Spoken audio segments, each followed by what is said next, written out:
सदाशिवसमारम्भां यतिशेखरमध्यमां लक्ष्मीवल्लभपर्यन्तां वन्दे गुरुपरम्पराम् ஆழ்வார்கள் வாழி அருளிச் செயல் வாழி தாழ்வாதுமில் குறவர்தாம் வாழி ஏழ்வாறுமுய்ய அவர்களுரைத்தவைகள்தாம் வாழி செய்யமறை தன்னுடனே சேர்ந்து. சாம்ராஜ்யங்களுக்கெல்லாம் அதிபதியாய் சேரநாட்டின் தலைவராய் எழுந்தருளியிருந்த குலசேகர ஆழ்வார் அவர் அந்த ராஜ்யத்தை ஆளுகின்ற ஒரு பெரிய பேற்றை அவர் விரும்பாமல் இன்பமரும் செல்வமும் இவ்வரசும் யான் வேண்டேன் என்று அதை ஒதுக்கினவர்.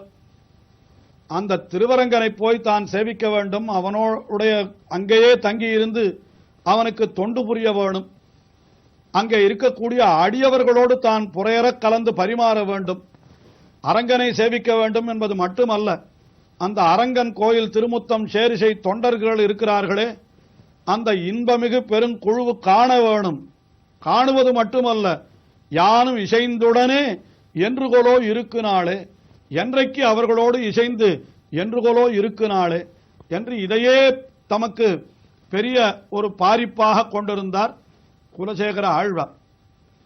ஆகையினாலே குலசேகர ஆழ்வார் தம்முடைய பெருமாள் திருமொழியினுடைய 2வது பதிகத்திலே பூர்த்தியாக அந்த பாகவதர்களுடைய பெருமை, அந்த பாகவதர்களை கண்ணாலே காணுவதே பெரும் பேர், அந்த பாகவதர்களுடைய திருவடி துகள்களை தலையிலே தரிப்பது கங்கையை நீராடுவதை காட்டிலும் உயர்ந்தது. ஆயினாலே அவர்களுடைய திருவடிப்பட்ட அந்த ஷேர்கள் இருக்கிறது, அந்த ஷேரையும் கூட தலையிலே அணிந்து கொள்ளலாம் என்று இப்படியாக பல பல விஷயங்களை தெரிவித்துக் கொண்டே வந்தவர். கீழே 8வது பாசுரத்திலே அந்த எம்பெருமானை நினைத்து அடியவர்கள் மாலுறுகிறார்கள். மாலுறுகிறார்கள் என்னால் அப்படியே பித்து பிடித்தவர்கள் போல இருக்கிறார்கள். அந்த எம்பெருமானை நினைத்தவாறு அவர்கள் என்ன செய்கிறார்கள்? அப்படி மாலையுத்தெழுந்து ஆடிப்பாடி அரங்கனுக்கே மாலையுத்தவர்களாய் என்று அந்த ரங்கநாதனிடத்திலேயே மால் உத்தவர்களாய் அன்பு கொண்டவர்களாய் அவர்கள் இருக்கிறார்கள். அவர்களுக்கே என் நெஞ்சம் மாலை உற்றிருக்கிறது என்று இப்படி அந்த எம்பெருமானிடத்திலே பித்து பிடித்தவர்கள், அவர்கள் விஷயத்திலே நான் பித்து பிடித்தவனாக இருக்கிறேன் என்று குலசேகர ஆழ்வார் இந்த 8வது பாசுரத்திலே தெரிவித்தார். ஆனால் அப்படி பித்து பிடித்தவர்களிடத்திலே போய் நாம் ஈடுபாடு வைக்கலாமா? யாராவது உலகத்திலே ஒரு பைத்தியத்தை போய் இவன் தான் எனக்கு வேண்டியவன் என்று சொல்லுவார்களா? என்னால் குலசேகர ஆழ்வார் அப்படித்தானே சொன்னார் என்று நமக்கு சந்தேகம் எழலாம் அல்லவா? அதற்கு பதிலை குலசேகர ஆழ்வாரே தெரிவிக்கிறார். என்ன தெரிவிக்கிறார்? எம்பெருமானிடத்திலே மிகவும் பக்தி ஏற்பட்டு அந்த எம்பெருமானையே எல்லாமுமாக கொண்டு அவனிடத்திலே பித்து பிடித்தவர்கள் இருக்கிறார்களே, அவர்கள் பித்தர்கள் அல்லர். பின் யார் பித்தர் என்றால், உலகத்திலே மற்ற விஷயங்களிலே ஈடுபாடு கொண்டு பேயாய் நாயாய் அலைகிறார்களே, அவர்கள்தான் பித்து பிடித்தவர்கள். பதவிக்காகவும் பணத்திற்காகவும் புகழுக்காகவும் உலகத்திலே அலைகிறவர்கள், அந்த விஷயங்களிலே பித்து பிடித்தவர்களாய் இருக்கிறார்களே, அவர்கள்தான் பித்தரே தவிர இந்த அடியவர்கள் பித்தர் அல்லர்கள் என்று 9வது பாசுரத்திலே தெரிவிக்கிறார். மொய்த்து கண்பனி சோரமைகள் செலிர்ப்பா ஏங்கி இழைத்து நின்று எய்த்து கும்பிடு நட்டமிட்டெழுந்து ஆடிப்பாடி இறங்கி என் நட்டனச்சரங்கடக்கடியார்களாகி அவனுக்கே பித்தராமவர் பித்தரல்லர்கள் மத்தையார் முத்தம் பித்தரே. அடியவர்கள் என்னால் எப்படி இருக்க வேண்டும், எப்படியெல்லாம் இருக்கிறார்கள் தெரிவிக்கிறார். இந்த 9வது பாசுரத்திலே எப்படி இருக்கிறார்கள் என்னால், மொய்த்து கண்பனி சோரா, எம்பெருமானை நினைத்தவாறே அவர்களுக்கு கண்ணிலிருந்து அப்படியே கண்ணீர் பெருகுகின்றதாம்.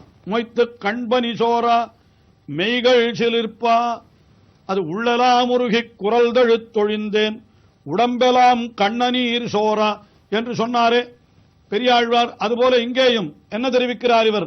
அப்படியே மொய்த்து கண்பனி சோர மெய்கள் சிலிர்ப்பா, ஏங்கி இழைத்து நின்று அந்த எம்பெருமானை நினைத்தவாறே உடனே அவனை அடையப்பெறவில்லையே என்கிற ஏக்கத்தாலே உடல் இழைத்து விடுகிறதாம் இவர்களுக்கு. அதற்கு மேலே எய்த்து கும்பிடு நட்டமிட்டு என்று அவர்கள் எம்பெருமானை எய்த்து ஸ்தோத்திரம் பண்ணி அதை கும்பிடுகிறார்கள். அதுக்கு மேலே நட்டமிட்டு அந்த எம்பெருமானை குறித்து பாடின பாட்டினுடைய ஆனந்தத்தாலே அவர்கள் நடனமும் ஆடுகிறார்களாம். அந்த எய்த்து கும்பிடு நட்டமிட்டெழுந்து ஆடிப்பாடி இறைஞ்சி, இப்படியெல்லாம் அவர்கள் செய்கிறார்கள். இப்படியெல்லாம் செய்து அவர்கள் என்ன செய்கிறார்கள்? என் அத்தனச்சன் அரங்கனுக்கு அடியார்களாய். என் அத்தன் என்னால் எனக்கு சுவாமி, அச்சன் என்கிற சப்தத்திற்கும் சுவாமி என்பதுதான் பொருள். என் அத்தன், என் அச்சன், அரங்கன் என்று தெரிவிக்கிறார். அச்சன் என்னால் எஜமானன் என்பது பொருள். இன்னும் சொல்ல போனால் குலசேகர ஆழ்வார் மலையாள தேசத்திலே அவதரித்தவர். அந்த தேசத்திலே இந்த அச்சன் என்கிற சொல் இன்றைக்கும் கூட மிகவும் பிரசித்தமாக அந்த மலையாள பாஷையிலே வழங்கி வருகிறது. அதையே கூட குலசேகர ஆழ்வார் இப்பாசுரத்திலே பயன்படுத்தி இருக்கிறார் என்று கூட நாம் கொள்ளலாம்.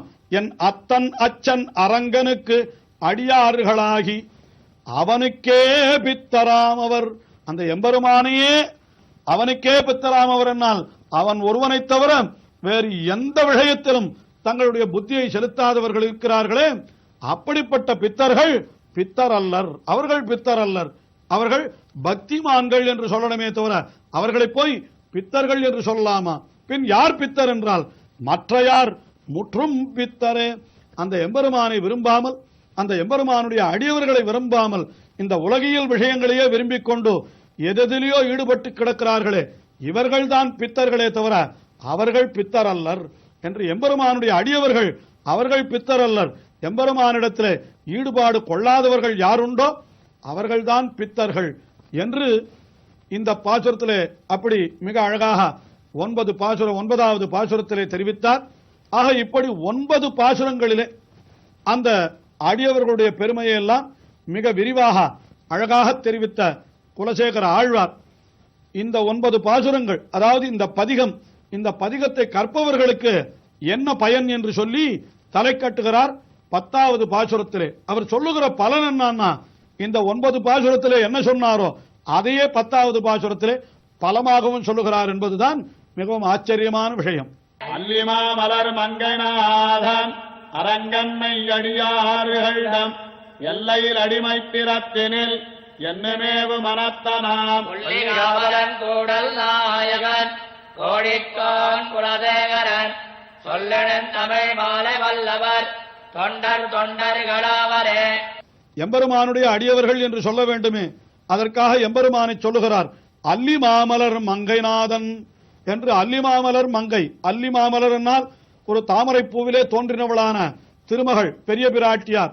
அந்த மங்கைக்கு நாதன் என்னால் அந்த ஸ்ரீரங்க நாச்சியாருக்கு நாதனாய் எழுந்தருள் இருக்கின்ற ஸ்ரீரங்கநாதன். அதைத்தான் தெரிவிக்கிறார். அல்லி மாமலர் மங்கைநாதன் அரங்கன். அந்த அரங்கனுடைய மெய்யடியார்தம். அந்த அரங்கனுடைய மெய்யடியார் என்னால் அந்த அரங்கன் அவனுக்கு உண்மையாகவே தொண்டு பூண்டு இருக்கிறார்களே அவர்கள் மெய்யடியார். என்ன அந்த மெய்யடியார்தம் எல்லையில் அடிமை திறத்தினில் என்னும் மேவும் மனத்தனாம் என்று. அடியார்தம் எல்லையில் என்று சொன்னால் என்ன அர்த்தம் என்னால் அந்த அடியவர்களுக்கு மட்டும் ஆட்பட்டிருத்தல் அல்ல. அந்த அடியவர்கள், அந்த அடியவர்களுக்கு அடியவர்கள், அந்த அடியவருக்கு அடியவர்கள், அடியவருக்கு அடியவர்கள் என்று தொண்டர் தொண்டர் தொண்டர் தொண்டன் சடகோபன் என்று நம்மாழ்வார் அருளி செய்து கொண்டது போல இவரும் அருளி செய்கிறார். அந்த மெய்யடியார்களிடம் எல்லையில் அடிமைத்திறத்தினில் என்றும் மேவும் மனத்தனாம், என்றைக்கும் அதிலேயே ஈடுபாடு உடையவரான குலசேகரன் என்று தம்மை சொல்லிக் கொள்ளுகிறார். அதற்கு மேலே அவர் என்ன சொல்லுகிறார்? தாம் எப்படிப்பட்டவர் என்னால் கொல்லிகாவலன். கொல்லிகாவலன் கொல்லி என்பது அது சேரர்களுடைய தலைநகரமாம். ஆக கொல்லிகாவலன். கூடல் நாயகன். கூடல் என்னால் மதுரை, அது பாண்டியர்களுடைய தலைநகரம். அதையும் இவர் வென்றிருக்கிறபடியினாலே அதற்கும் இவர்தான் நாயகன். கோழி என்னால் உறையூர், அது சோழர்களுடைய தலைநகரம்.